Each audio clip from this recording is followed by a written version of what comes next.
Tako da on jeste iskustveno dobar, veliki je trud uložen, nije sve da se samo pljune kao loše, ali se nauči puno iz toga i to jeste pokušaj da se napravi u skladu sa tim zakonom o koncesijama koji je tada bio na snazi.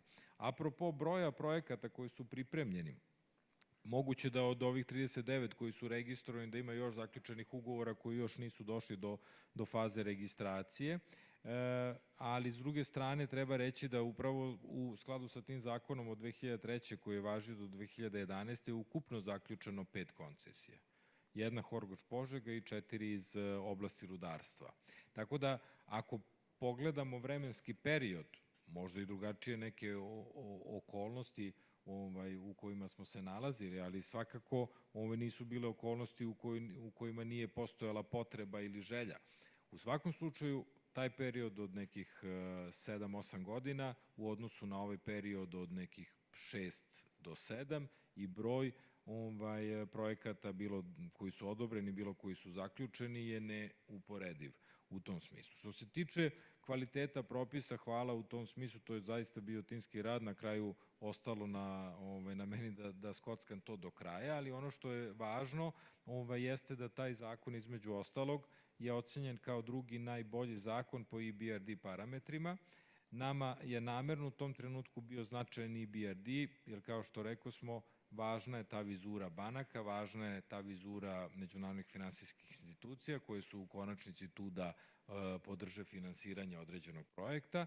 Tako da nam je više trebalo u tom trenutku, jer do izvora ovih formalno pravnih je lakše doći u odnosu na izvore šta je to bankabilno, šta su to, da kažemo, stvari koje finansijeri žele da vide, iako oni tu nisu najvažniji, ali bez njih apsolutno nije moguće izvesti posebno ne veće projekte. Što se tiče samog odnosa gde je taj treći koji se mnogo pita, postoji i ta mogućnost u skladu sa zakonom se zaključi direktni ugovor koji je trilateralni između javnog, privatnog i partnera i finansijera i koji u tom smislu može dodatno da definiše neke odnose, te da iako se pokvari ovaj odnos između javnog i privatnog partnera u smislu nekih povreda ugovora, uvek stoji tu banka koja brine i koja želi da ostane takav ugovor na snazi, odnosno da se projekat realizuje do kraja, pa čak i sa tim nekim merama kao što je zamena privatnog partnera u cilju nastavka tog posla. Što se tiče provere bilo kog projekta, da li je on tržišno interesantan, apsolutno si u pravu na tu temu, zato što spisak prevelikih lepih želja ne znači da to neko želi da prihvati, da finansira ili implementira. Tako da upravo treba izbalansirati tu potrebu za javnom uslugom ili za javnim objektom sa nečime što je, ako ništa drugo, ali najvažnije, isplativost takvog projekta za privatni sektor. Jer u suprotnom, vraćamo se i na ono što je danas rečeno, ako imate debalansiran odnos, u startu prihvaćen nevoljno od jedne i druge strane, to je klimav odnos koji upravo zbog ove dugoročnosti javno-privatnog partnerstva ne može da opstane tako lako. Tako da u svakom slučaju hvala vam puno i na inspiraciji i na podeljenim iskustvima i zaista na fokusiranju šta su to ključne razvojne tačke svakog javno-privatnog partnerstva, pa bi u daljem svetlu gospodinu Kovačeviću dao reč i zamolio da nam malo stavi više svetla na kanadsko iskustvo i na njegovo iskustvo koje ima u dosadašnjem radu. Hvala unapred. Puno hvala. Drago mi je da sam danas u Beogradu i da sam učesnik ove konferencije. I will start in English. I lost a bit of my technical language while living for a couple decades overseas.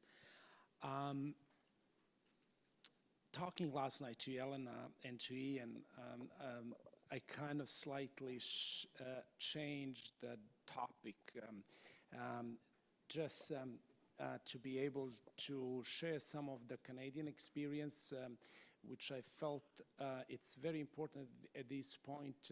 Serbia and the region is going through the kind of early stages of P3 projects, and in comparison, first P3 project in Canada was a Confederation Bridge, 19 kilometer between New Brunswick and PE Island, 1.3 billion, 35 years ago.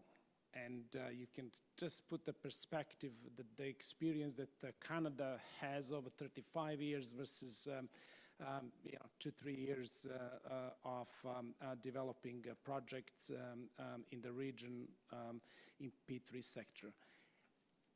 To put a little anecdote to this kind of discussion, way back in early 90s when I was doing my master at Edinburgh University, I met Jason Pryor, who became CEO of ACOM, 100,000 people consulting firm. He gave me an advice way back saying when early 90s, Eastern Europe was just opening, just starting, and they were doing project in Poland. He said, it's amazing opportunity now to all mistakes that we learned doing the work in Western Europe and North America, we can now actually do things better and learn from those mistakes and transfer the knowledge to the countries that are now starting to grow up and raise to occasion by sharing that knowledge. And I'm kind of an opinion here listening this morning. Some of these mistakes, obviously, they should have been avoided because there was a knowledge out there. And the knowledge, yeah, there is a cost to bring the knowledge to the country, but it's way cheaper to bring the knowledge than to run into $1 million, if not hundreds of $1 million lawsuits. From that kind of perspective, I want to kind of put a little slideshow here, Canadian experience and what Canadian experience can bring in terms of sharing some of that knowledge here in Southeastern Europe. 285 active P3 projects. This is a data just from 2012. Number of jobs created, it's almost 300,000. And by then we had $137 billion invested in P3 projects. This is the different delivery vehicles for P3 project, from traditional design build, build finance, design build finance, operate maintain, DBFM and DBFOM. And you see that the area at the bottom is really how you transfer the risk from traditional to the DBFOM. This is interesting slide. All parties are governed by project agreement. Project sponsor, in this case, is the public agency, developer is a project core, and design build team. Every of these three entities as a part of the P3 project share huge responsibility in managing the risk for project to be successful. I've kind of laid out here the 8 stages of one typical project. And I feel, discussing last night with Jelena here, that the number one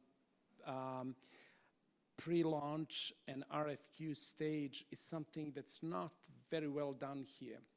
And I will share on an example in Canada from Toronto how almost 5 years of work is being invested to prepare, we call it RCD design, which is reference design, which goes up to 30% with lots of studies, feasibilities, infrastructure assessment, what needs to be upgraded, whether it's a sewer line or power grid. All of that needs to be provided prior to issuing RFQ, prior to testing the market for someone to be able to express interest in pursuing the project. It is the cost and it is the risk, but by doing this, you manage actually you bring the best out there on the market to the project to bid for. Going forward, when you test the market, when you get 3, 4, 5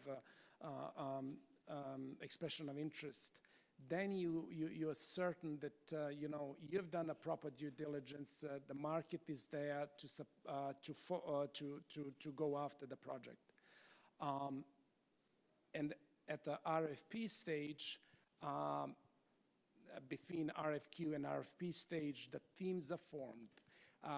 Developer, contractor, banks, financing groups, design team, everything is getting formed, and everyone is gearing up to move through the RFP stage, which is very costly. At the end of our RFP stage, which is typically on an average size project in Canada would be 6 months, and the one that I'm going to present was a 9-month. There is almost bi-weekly interaction with the sponsor, which is a public entity, where we present progress, where we present design ideas, innovations, and we get a sign-off on those. Therefore, there is no blank submission at the end, and this is what you're going to get for the price. Therefore, you're kind of constantly engaged with the client and providing and getting a feedback while you're advancing with your design development. Financial close typically is a 3-month process, and then the proponent gets awarded the contract, and then the proponent moves project forward. I'll skip this slide. You've heard this morning lots of advantages and disadvantages of P3 process. It's been out there. I encourage you to learn from others rather than learn on your own mistakes. This is the project I thought will be kind of relevant to go through. It's Eglinton Crosstown. It's a 19-kilometer LRT system where 15 stations are underground, almost kind of subway station or metro station, and 10 stations above the ground. The project is at the last leg of construction. Within a year and a half will be completed. You see the train down has been delivered, and now it's under testing in the maintenance facility. Therefore, it's very advanced. And this is the time frame or schedule of one typical project in Canada. This project is probably something mega size for the region. It's a $5.4 billion. But that's why it took 10 years to kind of move it from the pre-stage to completion. And from that kind of perspective, $5.4 billion, if you pick, $billion, yeah, I would say will be, we can shave probably 1/3 of this time. The list of the proponents that we managed to, or the public entity managed to attract, and that's at that time, going back to 2015, this was the first and largest project in P3 market in Canada. And there was only 2 bidders.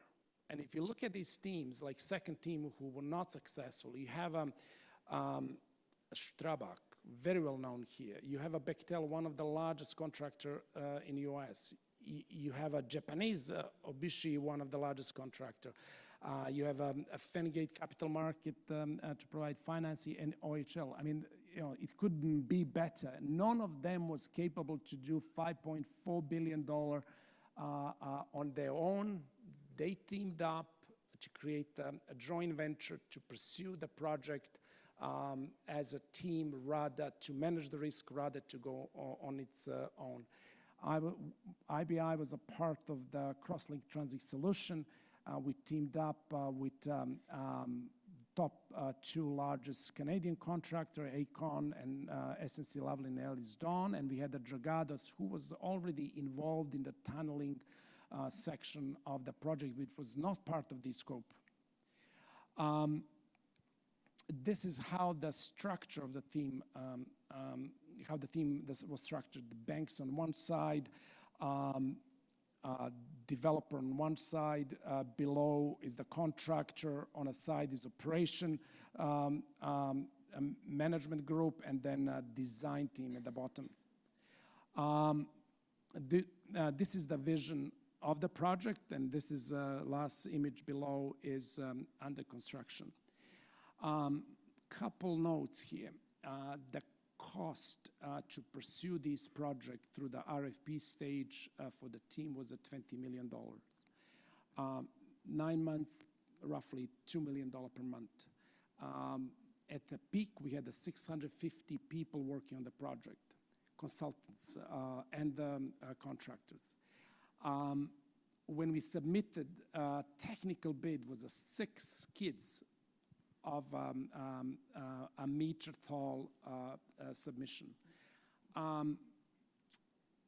The winning team had to pay, I believe it was in the range of $7-8 million back the team who lost, because they probably incurred the similar cost. And that's how sponsor, which is at this time a public agency, how they manage typically the process.